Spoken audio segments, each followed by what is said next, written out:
Genèse, chapitre 1. Au commencement, Dieu créa le ciel et la terre.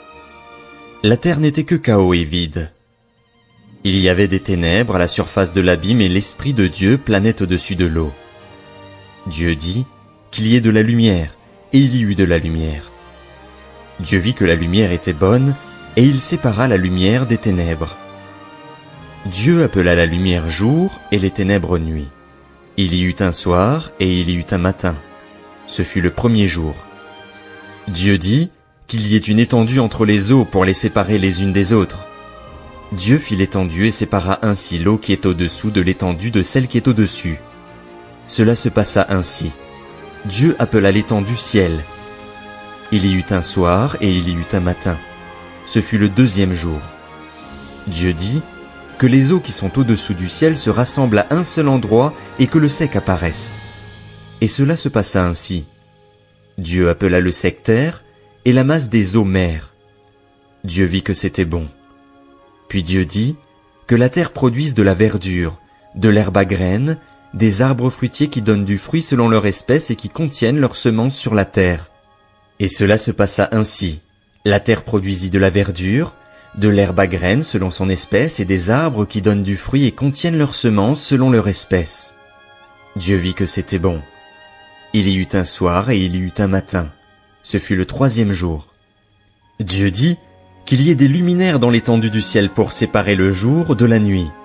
Ils serviront de signes pour marquer les époques, les jours et les années, ainsi que de luminaires dans l'étendue du ciel pour éclairer la terre. Et cela se passa ainsi. Dieu fit les deux grands luminaires, le plus grand pour présider au jour et le plus petit pour présider à la nuit. Il fit aussi les étoiles. Dieu les plaça dans l'étendue du ciel pour éclairer la terre, pour dominer sur le jour et la nuit, et pour séparer la lumière des ténèbres. Dieu vit que c'était bon. Il y eut un soir et il y eut un matin, ce fut le quatrième jour. Dieu dit que l'eau pullule d'animaux vivants et que des oiseaux volent dans le ciel au-dessus de la terre. Dieu créa les grands poissons et tous les animaux vivants capables de se déplacer, l'eau en pullula selon leur espèce. Il créa aussi tous les oiseaux selon leur espèce. Dieu vit que c'était bon, et il les bénit en disant « Reproduisez-vous, devenez nombreux et remplissez les mers, et que les oiseaux se multiplient sur la terre. » Il y eut un soir et il y eut un matin, ce fut le cinquième jour. Dieu dit que la terre produise des animaux vivants selon leur espèce, du bétail, des reptiles et des animaux terrestres selon leur espèce. Et cela se passa ainsi. Dieu fit les animaux terrestres selon leur espèce, le bétail selon son espèce, et tous les reptiles de la terre selon leur espèce. Dieu vit que c'était bon. Puis Dieu dit, faisons l'homme à notre image, à notre ressemblance, qu'il domine sur les poissons de la mer, sur les oiseaux du ciel, sur le bétail, sur toute la terre et sur tous les reptiles qui rampent sur la terre. Dieu créa l'homme à son image, il le créa à l'image de Dieu. Il créa l'homme et la femme. Dieu les bénit et leur dit, reproduisez-vous, devenez nombreux, remplissez la terre et soumettez-la. Dominez sur les poissons de la mer, sur les oiseaux du ciel et sur tout animal qui se déplace sur la terre. Dieu dit aussi, je vous donne toute herbe à graines sur toute la surface de la terre, ainsi que tout arbre portant des fruits avec pépins ou noyaux, ce sera votre nourriture.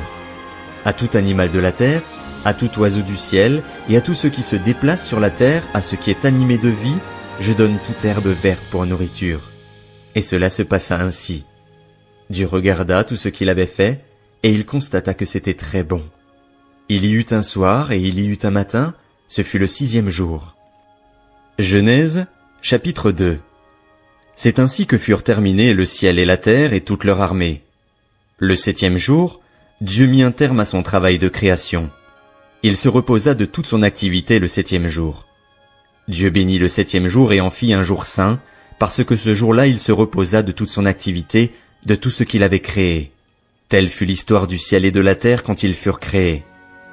Lorsque l'Éternel Dieu fit la terre et le ciel, il n'y avait encore aucun arbuste des champs sur la terre et aucune herbe des champs ne poussait encore, car l'Éternel Dieu n'avait pas fait pleuvoir sur la terre et il n'y avait pas d'homme pour cultiver le sol. Cependant, une vapeur montait de la terre et arrosait toute la surface du sol. L'Éternel Dieu façonna l'homme avec la poussière de la terre. Il insuffla un souffle de vie dans ses narines, et l'homme devint un être vivant. L'Éternel Dieu planta un jardin en Éden, du côté de l'Est, et il y mit l'homme qu'il avait façonné. L'Éternel Dieu fit pousser du sol des arbres de toutes sortes, agréables à voir et porteurs de fruits bons à manger. Il fit pousser l'arbre de la vie au milieu du jardin, ainsi que l'arbre de la connaissance du bien et du mal. Un fleuve sortait d'Éden pour arroser le jardin, et de là il se divisait en 4 bras. Le nom du premier est Pishon.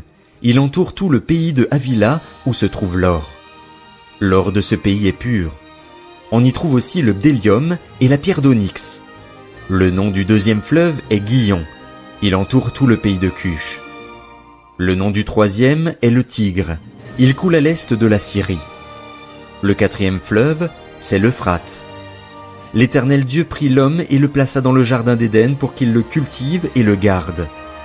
L'Éternel Dieu donna cet ordre à l'homme: tu pourras manger les fruits de tous les arbres du jardin, mais tu ne mangeras pas le fruit de l'arbre de la connaissance du bien et du mal, car le jour où tu en mangeras, tu mourras, c'est certain. L'Éternel Dieu dit: il n'est pas bon que l'homme soit seul, je lui ferai une aide qui soit son vis-à-vis. L'Éternel Dieu façonna à partir de la terre tous les animaux sauvages et tous les oiseaux du ciel, puis il les fit venir vers l'homme pour voir comment il les appellerait. Il voulait que tout être vivant porte le nom que l'homme lui donnerait. L'homme donna des noms à tout le bétail, aux oiseaux du ciel et à tous les animaux sauvages, mais pour lui-même, il ne trouva pas d'aide qui soit son vis-à-vis. Alors l'Éternel Dieu fit tomber un profond sommeil sur l'homme, qui s'endormit. Il prit une de ses côtes et referma la chair à sa place. L'Éternel Dieu forma une femme à partir de la côte qu'il avait prise à l'homme et il l'amena vers l'homme. L'homme dit: voici cette fois celle qui est faite des mêmes os et de la même chair que moi. On l'appellera femme, parce qu'elle a été tirée de l'homme. C'est pourquoi l'homme quittera son père et sa mère et s'attachera à sa femme, et ils ne feront qu'un. L'homme et sa femme étaient tous les deux nus, et ils n'en avaient pas honte.